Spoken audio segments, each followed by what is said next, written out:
Hal-hazırda sizə bir sınaq göstərmək istəyirəm. Çünki biz idarəetmə panelimizdən, Control panelimizdən bir televizor var, Smart TV, onu idarə etmək istəyirik. Bu televizorda sönükdür və biz yaxınlaşırıq panelimizə. Watch klik edirik. Bu dokstansiyadır, əldə gəzirilən versiyasıdır və bunu biz layihələrdə hətta divara bağlanan versiyasında istifadə edirik. Yəni fərq etmir. Yəni burada da olsa bu, orada da olsa eyni şeydir. Məsəl üçün watching və klik edirik. Məsəl üçün televizorumuz Sony Bravia'dır. Sonra YouTube'a klik etmək istəyirik ki, avtomatik YouTube açılsın. Klik edirik. Yəni ekran, panel ekranı dəyişdi və sistem avtomatik televizor yandıracaq. Və gördüyünüz kimi avtomatik televizor yandırdı indi və keçirdi avtomatik YouTube'a. Yəni düşünün ki, bir kliklə istənilən ssenarilərini həyata keçirmək olar.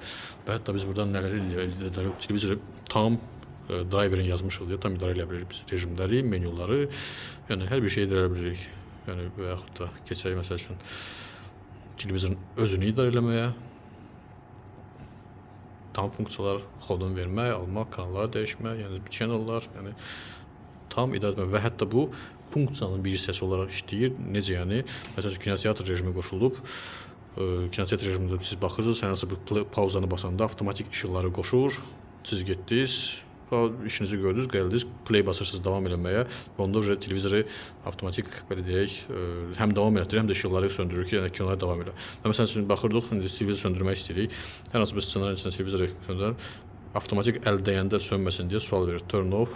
Yəni bizə televizor indi qoşuldu. Baxın, turn off.